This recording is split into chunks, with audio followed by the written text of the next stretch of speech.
Hello नमस्कार दोस्तों, math plus education में आपका स्वागत है।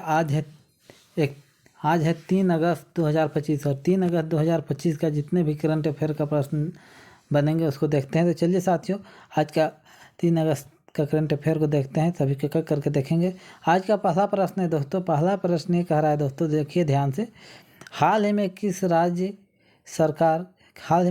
सरकार ने बैलगाड़ी दौड़, कुत्तों की दौड़, घोड़ों की दौड़ जैसे पारंपरिक खेलों पर लगे प्रतिबंध को हटा दिया है?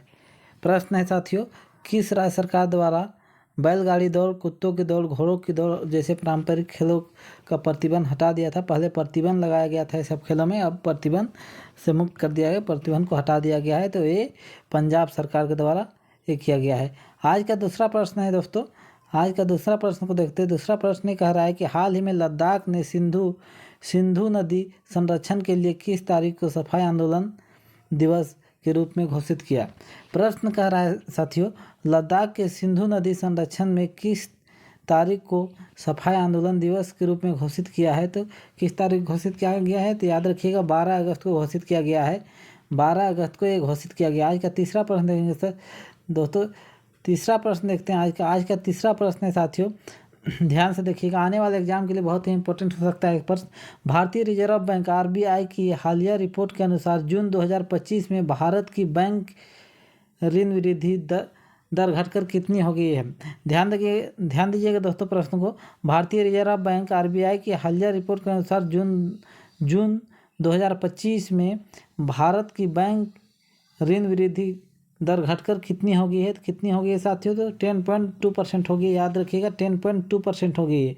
वही आगे प्रश्न की बात करते हैं दोस्तों। तो 4 नंबर प्रश्न ये कहता है साथियों, 4 नंबर प्रश्न ये कहता है, वर्तमान में भारत दुनिया का सबसे बड़ा तेल आयात करने वाला देश बन गया है। तो कौन सा नंबर का आयात करने वाला देश बन गया भारत? तो तीसरा नंबर बन गया। याद रखिएगा, मैं एक बार क्वेश्चन को फिर से रिपीट कर देता हूँ साथियों। वर्तमान में भारत दुनिया का कितने नंबर का सबसे बड़ा तेल आयात करने वाला देश बन गया है? तो तीसरे नंबर का देश बन गया। याद रखिएगा, आने वाले एग्जाम के लिए एक प्रश्न बहुत इंपॉर्टेंट हो सकता है। आज का 5वां प्रश्न देखते हैं साथियों। 5वां प्रश्न एक कहता है, हाल ही में कैबिनेट द्वारा प्रधानमंत्री किसान संपदा योजना परिव्यय को बढ़ाकर कितने करोड़ रुपए कर दिया गया है? प्रश्न है साथियों, हाल ही में कैबिनेट द्वारा प्रधानमंत्री किसान संपदा योजना परिव्यय को बढ़ाकर कितने करोड़ रुपया कर दिया गया है? तो कितने करोड़ रुपया कर दिया है साथियों? तो 6520 करोड़ रुपये कर दिया गया है बढ़ाकर। याद रखिएगा 6520 करोड़ रुपये कर दिया गया। वही आज के 6 नंबर प्रश्न को बात करते हैं। 6 नंबर प्रश्न कहता है साथियों, निम्नलिखित में से किस मंत्रालय द्वारा 1 अगस्त 2025 को 71वें राष्ट्रीय फिल्म पुरस्कारों की घोषणा की गई है? तो किसके द्वारा की गई साथियों? सूचना एवं प्रसारण मंत्रालय के द्वारा की गई। याद 71वें फिल्म पुरस्कारों की घोषणा किसके द्वारा की गई? सूचना एवं प्रसारण मंत्रालय के द्वारा की गई। ये प्रश्न वीवीआई है, बहुत ही इंपॉर्टेंट प्रश्न है, याद रखिए। आज का 7 नंबर का प्रश्न देखते हैं साथियों। तो 7 नंबर का प्रश्न कहता है, हाल ही में इसरो के वरिष्ठ वैज्ञानिक ए राजराजन ने किस संस्था का नया निदेशक नियुक्त किया गया है? प्रश्न है साथियों, हाल ही में इसरो के वरिष्ठ वैज्ञानिक ए राजराजन को किस संस्था का नया निदेशक नियुक्त किया गया है? तो किस संस्था का नया निदेशक नियुक्त किया गया था साथियों?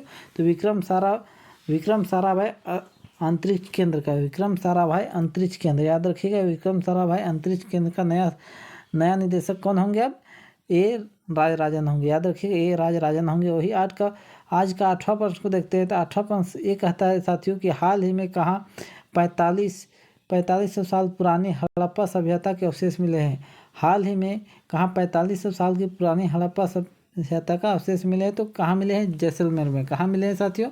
तो याद रखिएगा जैसलमेर में मिले हैं। 9 नंबर प्रश्न ये कहता है साथियों, 9 नंबर प्रश्न को देखेंगे। 9 नंबर प्रश्न ये कहता है, निम्नलिखित में से कौन सा देश फरवरी 2026 में AI इम्पैक्ट समिट की मेजबानी करेगा? प्रश्न है साथियों, कौन सा देश फरवरी 2026 में AI इम्पैक्ट समिट की मेजबानी करेगा? तो कौन सा देश करेगा? अपना देश भारत करेगा। याद रखिएगा, ये अपना देश करेगा, भारत के द्वारा मेजबानी किया जाएगा 2026 में। वही 10 नंबर प्रश्न की बात करते हैं साथियों। तो 10 नंबर प्रश्न ये कहता है साथियों, 10 नंबर प्रश्न को देखते हैं, न्यायमूर्ति अपरेश कुमार सिंह ने किस उच्च न्यायालय के मुख्य न्यायाधीश के रूप में शपथ ग्रहण की है? न्यायमूर्ति अपरेश कुमार सिंह ने किस न्यायालय के मुख्य न्यायालय की शपथ ग्रहण की है? तो किस न्यायालय की? तो तेलंगाना उच्च न्यायालय की। याद रखिएगा, तेलंगाना उच्च न्यायालय के न्यायाधीश अब कौन होंगे? तो अपरेश कुमार सिंह होंगे। वही आगे देखते हैं दोस्तों, 11 नंबर प्रश्न को देखते हैं। तो 11 नंबर प्रश्न ये कहता है साथियों, प्रत्येक वर्ष अंतर्राष्ट्रीय मित्रता दिवस अगस्त माह में प्रथम को बनाया जाता है। तो किस तारीख को बनाया जाता है प्रत्येक माह अंतर्राष्ट्रीय मित्रता दिवस? तो रविवार के दिन बनाया जाता है। प्रत्येक माह का पहला सप्ताह रविवार के दिन बनाया जाता है। वही 12 नंबर प्रश्न देखते हैं। तो 12 नंबर प्रश्न ये कहता है दोस्तों, हाल ही में किस देश में आए भूकंप के कारण किलियुचेवस्कोन ज्वालामुखी में विस्फोट हो गया है? प्रश्न है साथियों, हाल ही में किस देश में आए भूकंप के कारण किलियुचेवस्कोन ज्वालामुखी में विस्फोट हो गया है? तो कौन सा देश में हुआ है साथियों? तो रूस में हुआ है। कौन सा देश में हुआ है? तो रूस में हुआ है। वही आगे प्रश्न की बात करते हैं दोस्त। तो आगे प्रश्न 13 नंबर प्रश्न की बात करते हैं। तो 13 नंबर प्रश्न ये कहता है साथियों, हाल ही में घोषित 71वें राष्ट्रीय फिल्म पुरस्कार में शाहरुख खान के साथ किस अभिनेता को बेस्ट एक्टर का अवार्ड मिला है? प्रश्न है साथियों, ध्यान से देखिएगा। हाल ही में घोषित 71वें फिल्म पुरस्कार में शाहरुख खान के साथ किस अभिनेता को बेस्ट एक्टर के रूप में अवार्ड मिला है? तो विक्रांत मैसी को। याद रखिएगा, कौन से एक्टर को मिला है? तो विक्रांत मैसी को मिला है। वही आज का 14 नंबर प्रश्न को देखते हैं दोस्तों। 14 नंबर प्रश्न कहता है, चलिए देखते हैं 14 नंबर प्रश्न को, निम्न में से किसने